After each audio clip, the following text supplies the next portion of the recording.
New York and on the new Hot 97 app. Ebro in the morning on Hot 97. Wow. Another week, Laura. Another decorated UFC champion. Valentina Shevchenko is here. Yay! Welcome, Valentina. Thank you, guys. Thank you so much. We just spoke about you last week because Joanna Jedrzjczyk was here, and we spoke about your guys' fight. And first of all, congratulations on the last several years. You have sort of emerged as I would say you are considered the dominant woman in all of UFC. Is that how it feels to you these days? I don't know. For me, it feels the same way because I spend all my time in the trainings, prepare me for the fight, and of course, the main goal to dominate all my fights, to look all my opponent, doesn't matter how strong they are, to look for like in my fight, to make more damage to them and not get anyone from them. What fight did you suffer the most damage? Joanna actually fought you pretty tough. I think maybe at that point for her, tougher than maybe some people expected. Who would you say was more damage? Yeah. You know, my fighting style, it's a little bit different from the other ones, right? Because what I consider the top of our game, it's not the way when you're like running toward your opponent, throwing everything that you know, and your opponent throwing back into you. So it's like a very easy fight. It's nothing like the top of the game, and nothing very like wow in this game. I think I consider to make a great fight, you have to have more skills, more technique, more plan for the fight, not just simple plan like go forward. And that's why it's, as I mentioned, to give more damage and not to get. This is the goal what I like in my fight, and this is what I am consider the top of the game. I don't know much about Valentina's story. Like, I'm just curious, like, how did you start? Like, what inspired you to start training to fight professionally? And can you start from the very beginning? Because I think Laura will be interested in where you were born. from the beginning. Yes, Yeah. First of all, my family, it's martial artist family.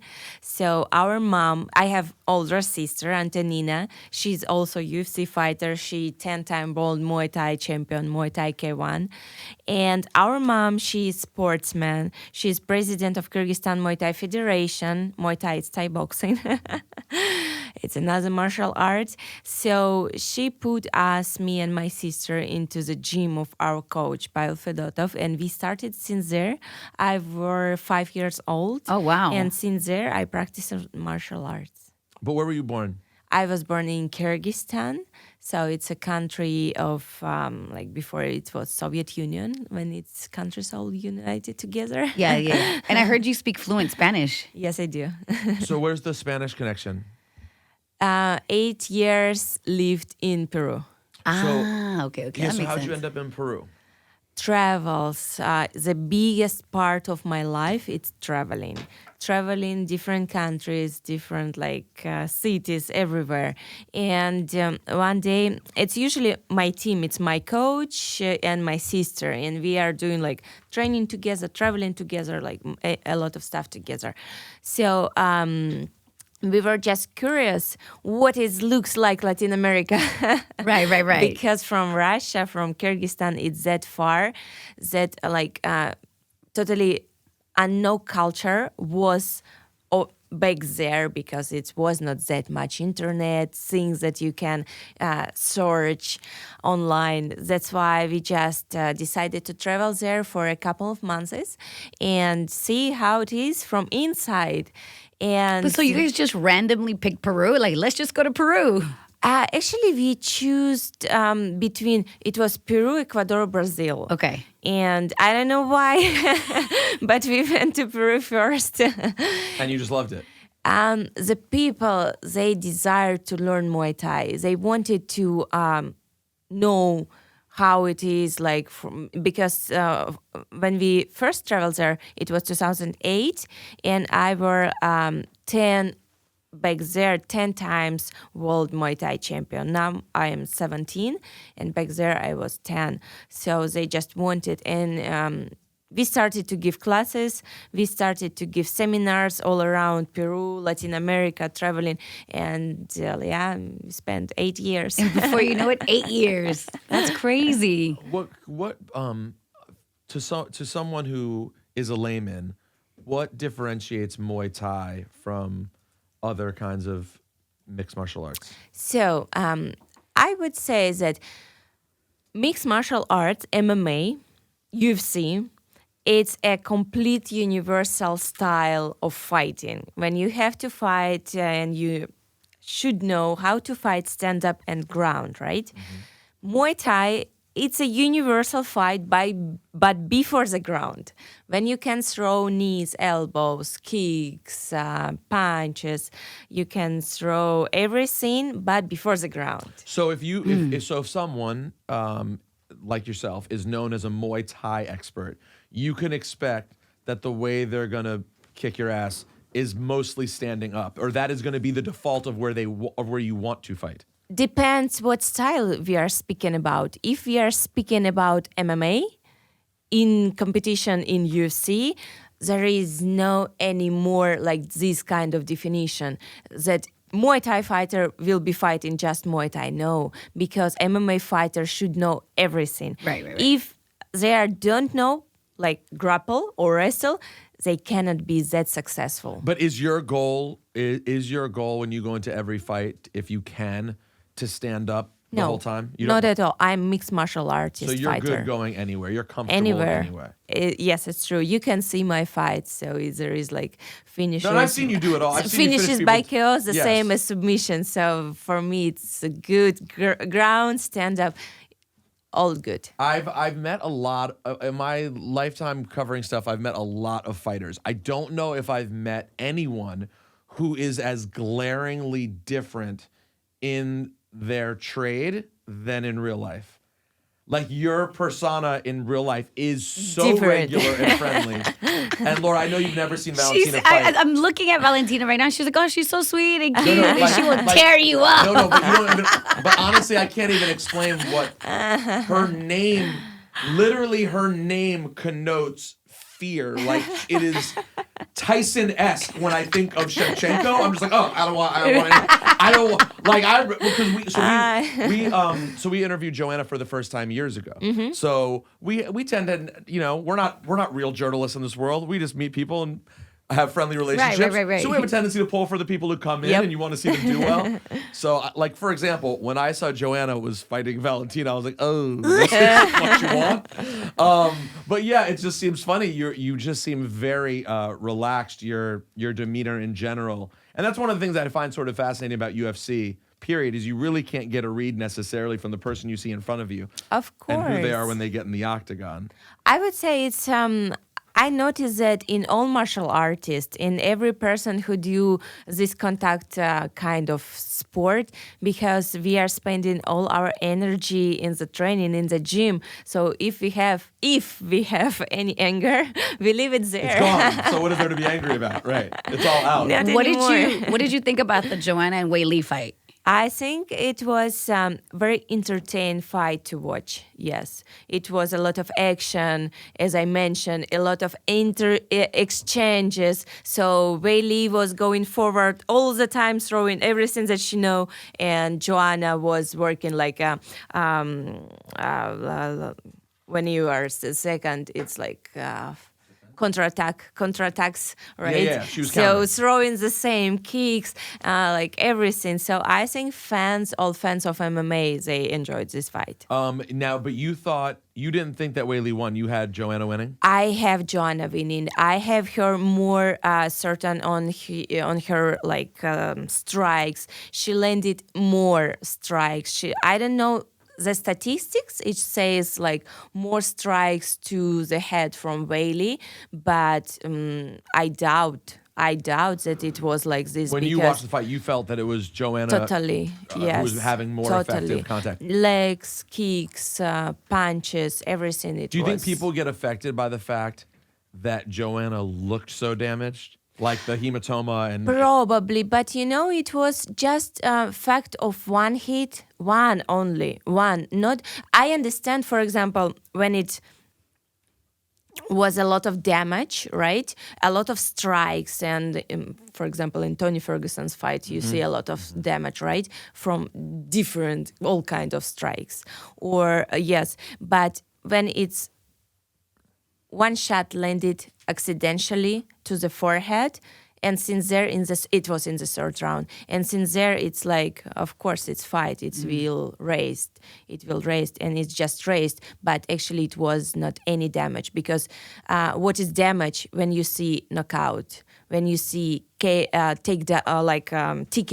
KO, or knockdowns, like something like that, but in the fight we didn't see any knockdowns. Anything so you don't like usually that. get overly caught up because one punch happens to cause a was ton of damage. Actually it was like the same thing, accidental punch, the same things when Rose Namajunas fought with Jessica Andrade, it was like accidental throw, and that's why the victory went to the Jessica Andrade, right? It was the accidental thing. It happened. That's what is happened in MMA because we have very small gloves. What's the toughest injury that you've had to recover from? Recover from, every time, I would say how the injuries comes. Usually the biggest injuries comes from the training, not from the fight, right? Because in the fight, the adrenaline, it's keep you in the good attention side, right? And why in the training? Because you are doing the same that in the fight, but sometimes you are coming not that concentrated. You're coming relaxed, and you think, oh, it's just a training. I just like put my body in a good shape, and that's it. I can see that's that. why your mind is not ready, and that is happened like accidental things. That's why I knowing this, I come into my training every time very concentrated and focused. And my coach Pavel, he's like every time saying like, okay, this is a training, no time to laugh anymore. We have 2 hours of hard work, then you can laugh. Now, just focus on your work. And it's helped me to prevent these major injuries. But that small is like fingers dislocated, cuts, bruises. I don't think that it's really something big deal. Right. You are getting back after it, by the way, UFC 251 in Australia. Yes, it's right. My next fight, next title defense, it's Australia. How different is it having to go fight across the world, totally different time zone, totally different everything? How early will you leave for a fight like that? And do you notice a difference? Like, is there a weirdness about it? Or once you adjust and you've been there for a few days, is it all the same? Oh, I love to travel. I love to fight in different countries. Of course, it will take a little bit more from like energy and this kind of stuff. We will have to travel there earlier, maybe like 2 weeks before, 10 days before, to adjust for the time zone. But this opportunity to see different culture, to see different landscape, it's amazing. And last year, we've been in Australia, in Perth. It's where the fight will gonna be. So we've been there already, and I know how it's beautiful, and I'm very excited to come back there. When you think of the biggest names in the sport right now, obviously you are way up there at the top. Who else? Let's say women specifically. What other women right now? Rose is back at it next month against Jessica Andrade. Who is out there right now that you really think is on your level and is an iconic performer? As you know, I consider any girl, any woman who has the courage and like character to get into the octagon, it's already we have to admire her because it's a lot of work. Not only just go there and fight, but training and keep this work the for the discipline. years. Yeah. Doing it day over day, like struggle and like because training camp and it's one of the hardest time. For me, even the fight is not that hard as training camp. Really? Physically, mentally, specifically mentally, when your body is tired, but you understand that you have to keep your work on the point. And not only women, everyone who do it, I really admire them. Okay, so what dream fight is out there, you think? Like, if you were to say there's a fight out there that could be your next monster payday that you think would get the most buys and would headline a pay-per-view, who do you think that would be? I don't know. I'm ready to fight anyone what you see gonna put in front of me. Doesn't matter who. I really like up to it, and it was every time since I started martial arts, I never looked for any particular person. I'm not looking for money. It's good. It's helping to survive, right? Yeah. It's helping to travel, but it's not everything. And I just do what I very like in this life and trying to do the best things that I can and enjoy every single day. What about who do you like next month? Andrade and Rose. Rose bouncing back now after losing the title. It is different when someone goes on the kind of run that she had and then loses. Obviously, there can be it's a change. It's a difference bouncing back. It's true. But if you take a look back to this fight and you could see how it went before this throw, it was one-sided fight. And it was just accidental things that happened. And I think it's gonna be it's gonna be 3-round fight. I don't see any difficulties for Rose. Really, you think it's a full bounce back for Rose? You could tell in that 2 rounds that Rose, she was like totally up, totally forward, like in front of Jessica Andrade with her strike. Jessica, she's very strong, physically strong. She has like this power of one punch. She has everything, but Rose, she just was better. I would be remiss if I didn't ask about Ronda Rousey and her level of influence. I have to imagine that as you were working along and becoming a multi-time Muay Thai champion and building your resume in MMA, she had to be an influence of sorts. How important do you think Ronda was for where the women's division is now? This is this thing that every time happen with everyone. Doesn't matter what we are speaking about, martial arts, or whatever. She was the first one. That's why it was that like big, of course. And it's how it should be and how it was before. It would be the same things because everyone, the first like fight in UFC, female fight, it would be the same kind of attention.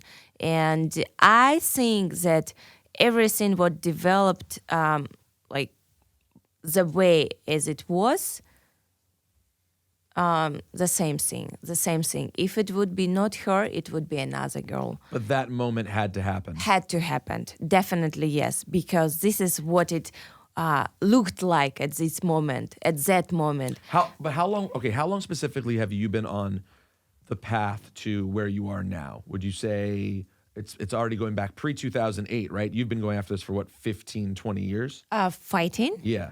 Oh, so much more. I'm practicing how many years now? I started when I had 5, so 27 years of doing martial arts. 27 years, right? Yeah. And how many years from there that I'm competing? Probably 25. 25 years. 25 years, and I'm here. Just 25. So just 25. That's it. So very easy way. So it must have been. There couldn't have been that many years during that time when you could have pictured that it would be the way it is now in terms of the level of like, if you're a real fight fan, the legitimate celebration of women in UFC is like, I guess for me as a sports fan, it's exciting. I always enjoyed watching when women started popping up in mixed martial arts. Honestly, I remember being very curious, like when Layla Ali started boxing and being like, oh, this is a thing. Why wouldn't this be a thing? And now to be in a time where women headline UFC pay-per-views, it must be, I don't know, is that a dream come true? Like, did you think 20 years ago you would be headlining or co-headlining in front of 20,000 people? And this would be a regular thing for women in the game? One thing, it's about female fighters, right? If we are speaking about them, if they are ready, when they were ready like 20 years ago as well. But we are speaking about one more factor. If the public, if the people around us are ready to see it, and I think everything ended up very in time when everyone was ready. And I think when the people was actually ready to see it, they accept it. So now it's, how you say, it's very regular thing, and now you can see so many great fight from the female fighters, and it's like sometimes they're putting on show much more hard, and it's more interesting to fight, to look for their fights. And I think there's a lot of stars. I think there's a lot of stars in the women in UFC too. It's just like personality-wise, story-wise. Of course. There's just something. There are a lot of interesting women. Of course, in UFC. of course, and you can tell that no one has the same style. No one looks like the other one. They're all different. We are all totally different. We have different stories. We are started our our background. It's from different things, and it's very interesting to see it because it's so much variety. So any fan can choose their favorite fighter, and definitely it's a great thing for female sport. Listen, I'm not saying that's not true of men. I'm just saying there is a lot. I have watched fights with 60 different middle America tattooed dudes fighting. I get to know them if they become superstars, but the stories may not always grip me. Right. I feel like with the women fighting, there have been these stories for almost each one that is fascinating and from a completely different place. Definitely, yes. I think it's one of the things that makes it so great. Can Conor McGregor ever beat Habib, you think? If that fight ever happens again, do you think Conor could beat him, or does Habib just have his number? I think that Habib, he's just a bigger fighter. He looks like heavier, bigger than a Conor, and in mixed martial arts, the difference in the size, it's a big deal. But anyway, it's like a good fight, and I think Conor showed a lot in that fight. And the name that Conor has right now in martial arts, I think it's saying everything. One thing that gets tossed around, and I think it's just for hype and it creates conversation. But I really have never asked a fighter about it, particularly maybe the best woman fighting in the world. When people talk about a man and a woman having a fight in UFC one day, is this purely silly and not something that should be talked about? Or would you punch a man right in his face and gladly have a fight? I already have an offers. I know. So that's been out there before. So I have a lot of offers to have fights. So I have a line. There's already a line. Henry Cejudo, he is the first in the line. Right. So is that something when that comes up, when that conversation comes up, how tongue-in-cheek is it, and how much do you think it could be an actual possibility? I don't know. You never know, because no one could think that a few years ago that women will be headliner of the fight. So we never know what's going to happen in the future. So you and Henry Cejudo one day, never know. For the intergender championship. Yeah, for the intergender championship. Oh my gosh. I mean, they did in tennis once, so it would certainly be remarkable. And by the way, if there's one person I would certainly want to see in that situation, you would be the candidate for it. Valentina, thank you so much for making time for us. Thank you so much for inviting me. Yeah. Good luck at 251. Thank you. That is? Tell me the date one more time. It's June 6th in Australia, Perth. June 6th. Valentina Shevchenko, thank you so much. Yay, Valentina. Thank you.